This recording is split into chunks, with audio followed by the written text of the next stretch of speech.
Today, we're going to actually be looking at an application for a new septic system. And this was done in Middleton, Idaho, which is in Canyon County. And the jurisdiction is Southwest District Health.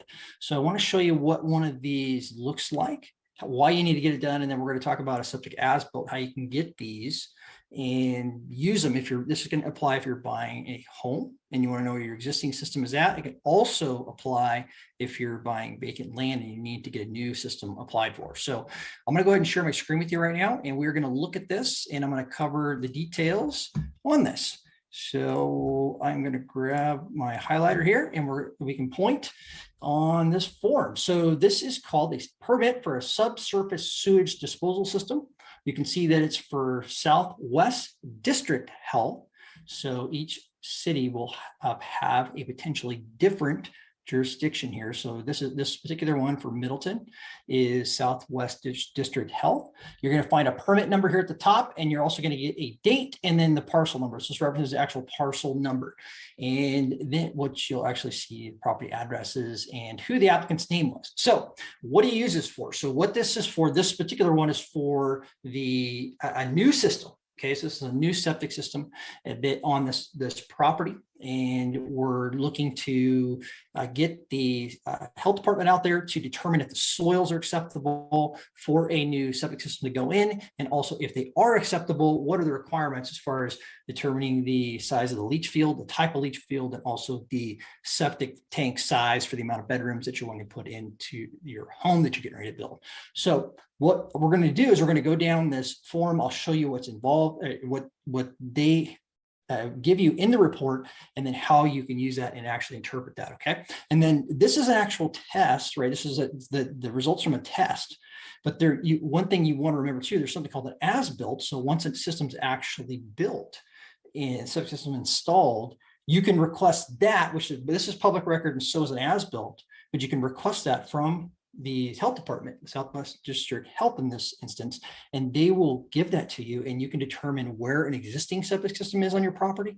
And you can also get like this one here, test results of that were done, but maybe a permit was never pulled. You can get that from them as well. So you can determine that maybe if you're buying a home, that would apply. Like if I want to build another barn maybe, or put a horse corral, or maybe an arena on a certain area, you don't want that on top of your septic systems. So you got to make sure that you can actually do what you want to do with your property by knowing where your septic system is at. So that's why you wanted to get an as-built if you're buying a new home, or if you're getting ready to get a vacant piece of land and you need to get a new system. This is what you're going to do right here. Okay, just to be clear on what we're talking about. Okay, so on this document here, it references the size of the property, 2.65 acres. This is its type of installation. It's a new system, and it is also a basic system. So in the actual type of basic system it's gravel drain field is what they're applying for here. So they're also going to look at the water supply. So private water supply. So is this a private or public? So is it city water or is it actual private? So this one is private, and it's private because it's an actual well. There's no city water in this location. So you actually have to drill a water well and get that source to get your source of water. And it's really important to know that, because a water well has 100-foot setback from any septic system. So you got to make sure you can fit this on your property, or wherever you put your septic system. You got to make sure that well can go 100 feet away from that in a 100-foot radius. So it's really important to know where that septic system is going to go and the water source. Okay, so conditions of approval.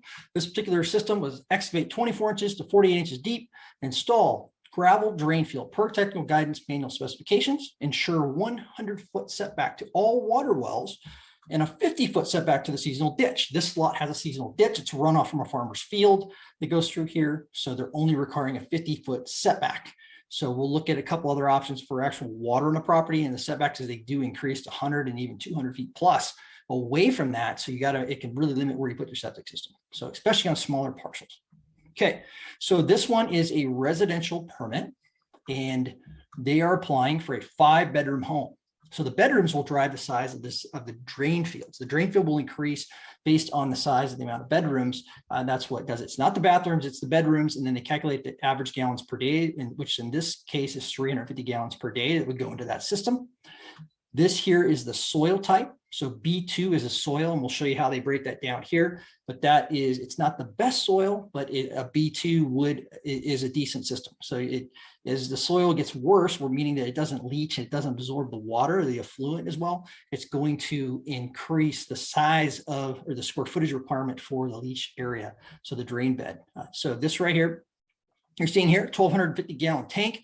That is also based off of bedroom size. So they're going to be, that's going to drive. So about a 2 or 3 bedroom, I'm going to not be required to have that 1,250 gallon tank. So when I get up this 5 bedroom, they're putting me on a 1,250 gallon tank. So the actual drain field size is 778 square feet. So you can see that that's the size of the drain field. So you would figure out how they want the system designed. If it's a 6-foot wide trench that goes 100 feet, you'd figure out how many of those, and you have the 6-foot separation in between them.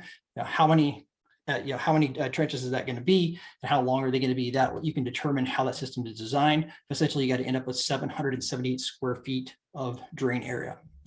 Okay, so this here drain field can be no closer to permanent intermittent surface water than 200 feet. Just be like going to a pond or something that's always there, right? So permanent water. So that's going to be that's the setback. So it can be very significant. You can see that this one was there. This was a test that was actually it was ordered, and they brought the Southwest District Health out. They did the initial inspection, and then they didn't move forward, so they voided this. So it's been expired at this point. And actually, one thing I did not mention is the process to do this is you would apply for this with it, contact the health department, make this application, pay them about $400 or so, and then they would come out and do this test with you. So the inspector actually comes out to the site, and the inspector will meet with you in an excavator, and then the excavator actually digs a test hole that allows you to get to, you go through the soils in order to determine the types of soils that are there. So that's how that test is done. I did not mention that, but what will happen is once this test is done and you do decide to move forward, then you will get you'll apply for the permit, and you'll pay them for that, and that's another $400. So that'll cover the roughly $400. It's about to $800 or $900 total, and that'll give you what you need to get the new system, the inspections to get the new system approved and installed. But you got to get it; it's got to be pulled in conjunction with the building permit. Okay, so moving on down here, this so you can see your parcel number, document number. These are the types of soils. So you're looking at, this is a B2 soil initially. So this is the starting point of the test hole. So when they're digging down, the excavator starts to dig. B2 is what that type of soil is. And the inspector will actually move that around in his hands. He's looking at the soil as he goes along, and then he's making these notes as he goes into the as the hole is dug. So he's saying it's fine, silty topsoil, black and dry. Okay, this is 3 feet down. 3 feet. You got a B2 soil, red and brown, fine silts, gritty little sand, mild compaction. Okay, so you're getting those notes, and then you get down to 7 feet, getting a little bit more sandy, B1, getting better. The soils are B1, so you get into the A's, you're getting into really good soils. So that's how they're rating this here. And then it goes to 8 feet, end of test hole, into TH. So they're stopping there. They were happy with the soil. So let's say you hit hard pan, you're hitting really hard, you're hitting lava. They're going to make you break through that and go down further until you get to good soils underneath. So then they would say, okay, well, you gotta over excavate this and go down 12 feet or 10 feet. And then you need to backfill this back up to 4 feet with sand. So you have a nice good bed for your drain, so it can leach down in. So that's really important. This test hole that's dug to be able to actually know what this is. So and that's why the inspector comes out to do this. So with all the lava on that, you can have lava at 2 feet, or you could have it 4. It's just all over the place. So and then even if you hit hard pants rock, they got to get through that. Okay, this is kind of a vicinity map of the site.